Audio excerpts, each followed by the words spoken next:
So, hello, good people. How are you? I hope you're doing well. I hope you have been fine. You've been taking care of yourself, washing your hands, wearing your mask, sanitizing, keeping social distance. And I'm praying and hoping that your loved ones are also doing fine. For those who may have been caught up with the pandemic, either gotten sick or lost a loved one, my condolences to those who've lost their loved ones. And for those who have people who are not feeling well, I pray that the Lord may visit them and that healing may be their portion in Jesus' name. So, yes, yeah, I promised earlier that I would be sharing my grieving journey. And to be honest, at first I thought it would be like a recipe thing, but yeah, I think the process has taught me that it was not like I thought, and I've learned to trust in the process. So I'll be doing it bits to bits because, to be honest, I am not yet there. I think I'm far much from there. It's work in progress, but at least so far, it's baby steps have been made, and I know that someday it will get better. So, welcome to my YouTube channel. For those who are new, I am Miss Sondia, and it's good to have you here. For those who are part of the family, welcome back, and thank you for being loyal and always waiting on hoping a video will come through. So, I think we just get right into it, and it's funny. Actually, don't know how I ended up doing this today because tomorrow will be the 23rd of June, and tomorrow will mark 1 year officially since the day my dad was admitted to hospital. Because on last year, 23rd June 2020, that is when he was admitted to Nairobi Hospital. And before he was admitted to Nairobi Hospital, he wasn't feeling well. So this whole ailing thing didn't start on the 23rd. It had started a couple of days earlier, but just normal stuff, a cold, just feeling a little weak.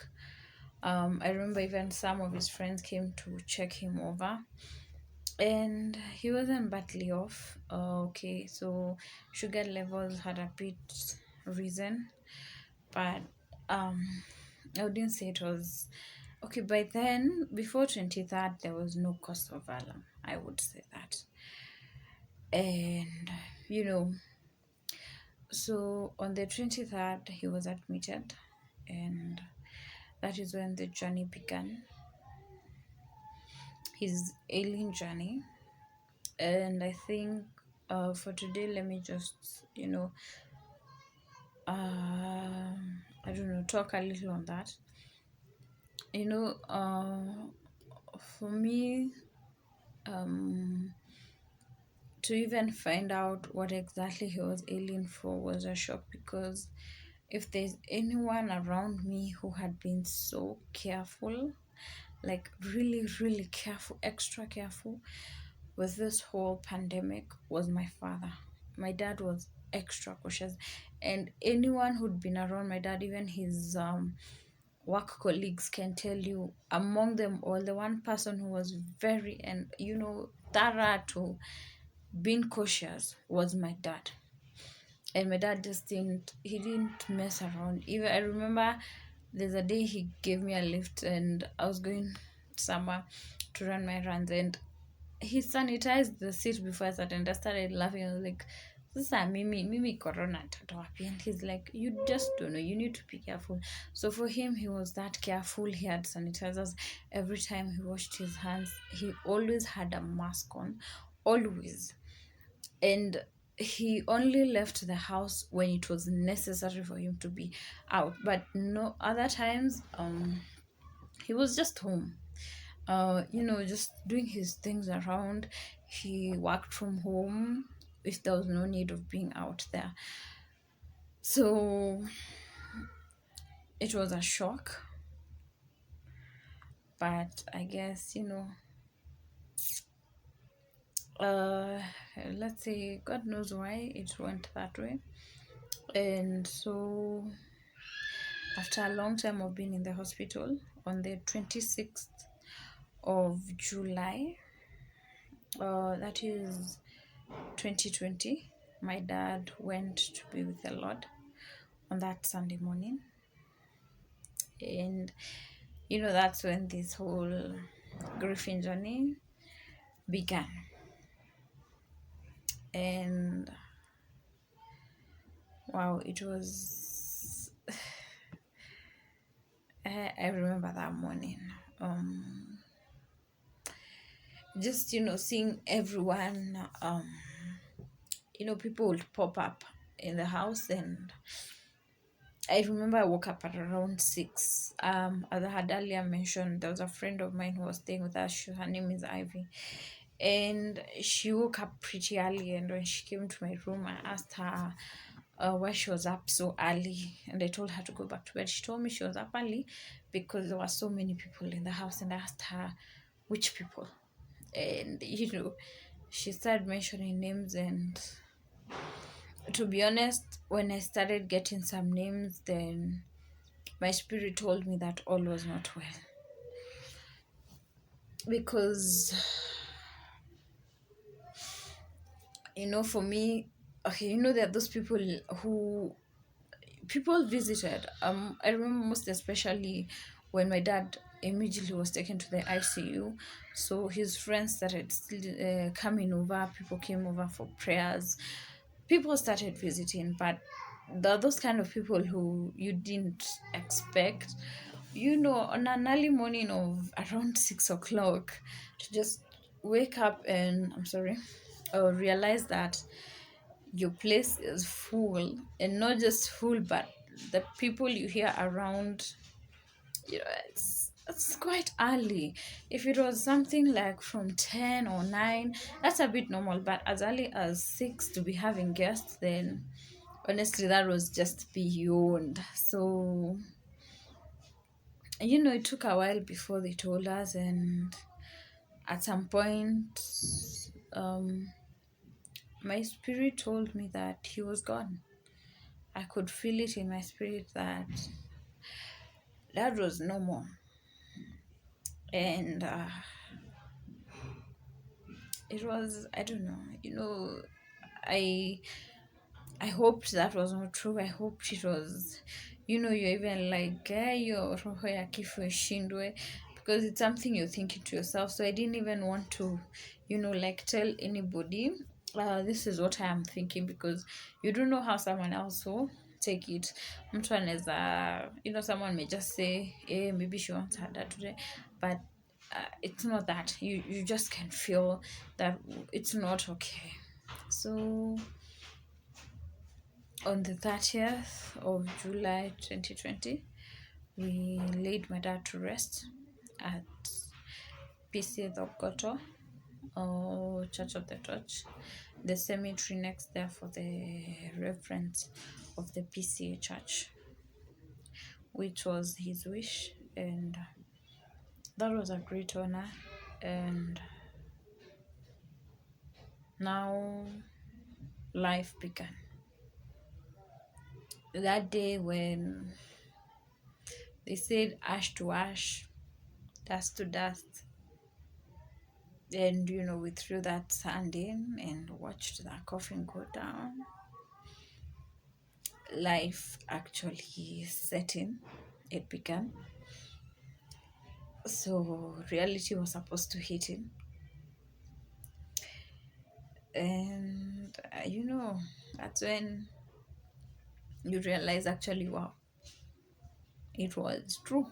It was not an assumption. It was not a dream. It's reality. And it's a whole new journey you don't know anything about. You don't understand practically, and it has to begin. And trust you me, it started. So for me, I think just sometimes I feel like, for due to the nature of his job, he traveled a lot, and sometimes he would even travel for like a month, and he's outside the country, and most of the time, apart from once in a while, he would be talking to mom. So sometimes you feel like maybe he traveled, and where he is, he can't just talk, and he's coming back soon. Or it's really been hard for me to just believe and cope up with the fact that he is not there. Things are different. I've seen a different side of people.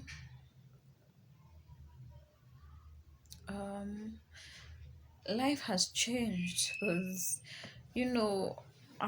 the things I know, if he were alive, would be quite different. There are situations you sit and you're like, if he was here, it would be quite easy for me to just sweep through. It would be easy for me to just, connect. And, he would always have a way to helping me out to figure out what happens here or how should I go about it. I would ask questions. You laugh. To be honest, I can recall the many conversations my siblings and I have had. And sometimes we even say we wish we were given just that one more chance to just, hear a hoot on the gate and just run and open the gates for him.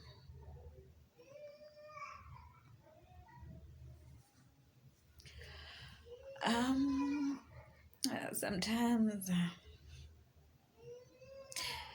so sometimes I look at my phone. I go through my contacts and I want to call. I couldn't even delete his number, so sometimes I go there and I'm like, I wish I could just call. And sometimes I actually even call, and I'm hoping maybe he'll respond. And just say, I love you, my daughter, and I'm proud of you. Oh, I see you. I don't like what you did there. I need you to do better. You can do better. I would just want to, you hope you can just hear his voice. And to be honest, for me, in my grieving period, I dream of him a lot. Sometimes I dream having conversations with him. We talk. And to be honest, sometimes I feel like, life took a turn that robbed us so much. And it's also become so hard to just, kind of like just pick up. And my dad was ever present, as a friend, as a father, as the priest of the home. And so many times, even without knowing, he will just, preach to us. And he's just having a normal conversation. But because he was so rich with the word, and the word was in him, he would not just have a conversation with you and leave you without even giving you a verse or two. And I am 100% sure he didn't realize it, but he preached to us even without knowing that, he actually did it. But he actually did. And I think it's almost every single day of our lives, which is something I miss very much. And so It's going to be 1 year in a month's time. We're actually almost done with this month, so next month it's going to be 1 year. And I miss him. I am hoping that someday, I can maybe heal and just look back and um look back and see that maybe God's will and God's plan was best for us. Because if I'm 100% honest with you, I really don't see it right now. I don't feel it. And sometimes I feel like for someone who loved God so much, because honestly, if I was asked to just give someone who loved God so much, someone who gave his life for the ministry and for the service, I would give my father. And sometimes I feel like maybe, as per my eyes, as a human being, he wasn't rewarded the way he deserved to be. But because I know this is what he would have wanted, I just hope and trust and pray that someday I will see the goodness and the beauty of what God was trying to do during this time, that what I don't see now, I may be able to see somewhere in the future.